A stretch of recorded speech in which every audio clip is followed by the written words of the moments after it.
ललकारो तो चाणूक और मुष्टिक आए, बड़े मुष्टंड बड़े बड़े मल्ले आए। आज देखो बॉडी थाली और एड़ा मल्ला आया बड़ा मुष्टंड, और उन्होंने आकर के भगवान को ललकारा, हे ग्वाले कहां से आए हो? आपको पता है ना महाराज कंस की नगरी है और यहाँ पर आए हो, इसका मतलब मौत के मुंह में आ गए हो।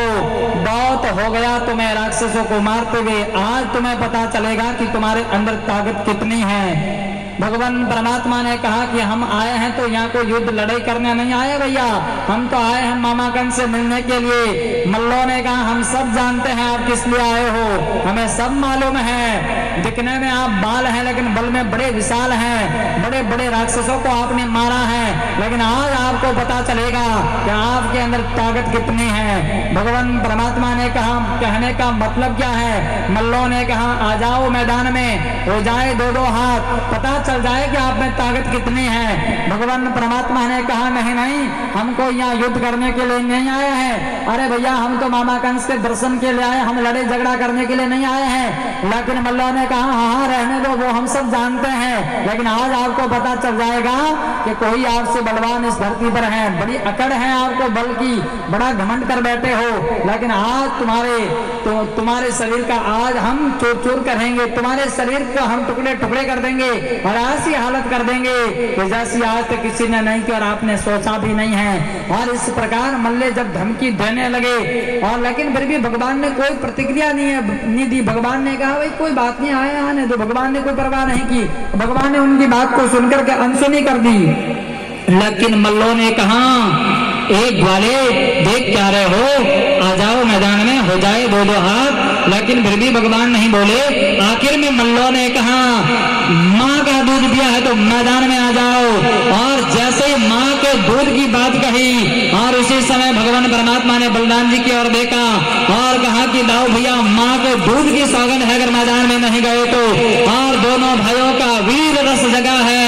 और भगवान परमात्मा ने बलराम जी से कहा तो बलराम जी ने कह दिया कन्हैया चिंता मत करो, चल पड़ो मैदान में। और दोनों भाई रण मैदान में कूद गए, युद्ध भूमि में आ गए और बड़े बड़े मल्लों से घमासान युद्ध हुआ है और जबरदस्त लड़ाई होने लगी है। और उधर मथुरा के लोग सब देख रहे हैं, अरे देखो तो सही, छोटे छोटे बाल गोपाल हैं लेकिन बड़े बड़े मल्लों से लड़ रहे हैं, कमाल कर रहे हैं। लेकिन साहब गजब का युद्ध हो रहा है।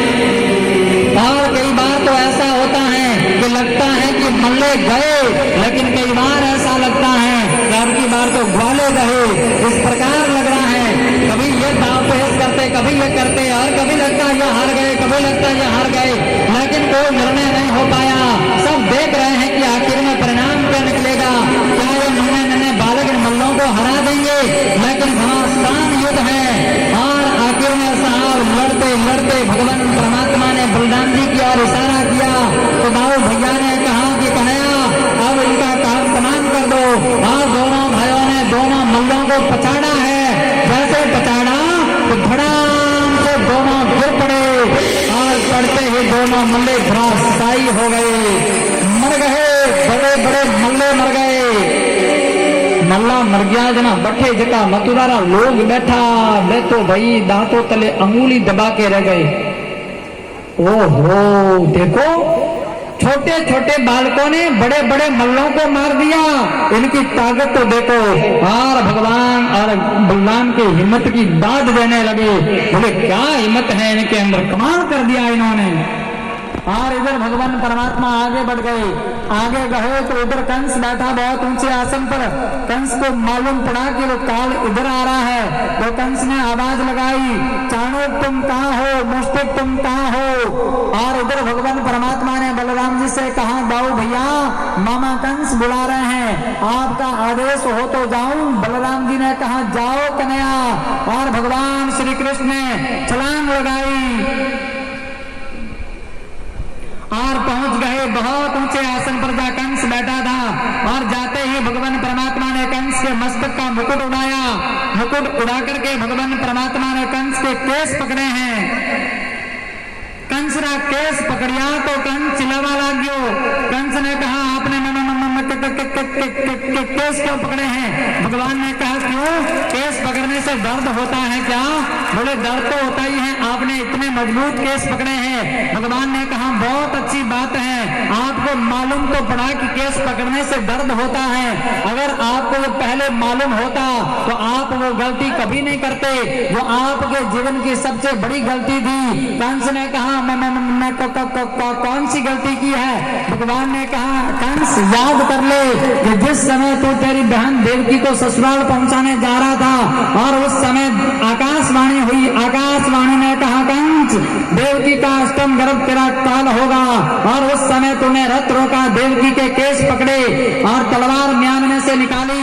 वो तो भला हो मेरे पिता वासुदेव का जिसने मेरी माँ के प्राण बचाए, लेकिन कंस याद कर ले वही देवकी का अष्टम गर्भ 8वां बालक आपका काल आपकी आंखों के सामने खड़ा है। और जो कंस सुनियो कि मारो काल आ गयो तो कंस चिल्लावा लग गयो। कंस ने कहा काल को जिंदा नहीं छोड़ूंगा, मैं काल को जिंदा नहीं छोड़ूंगा। भगवान ने कहा कंस अब तुतलाने से कुछ होने वाला नहीं, बड़बड़ाने से कुछ नहीं होगा, अब तो साफ साफ बोलो, जुबान खोलो और आंखें खोल करके मेरे दर्शन कर लो।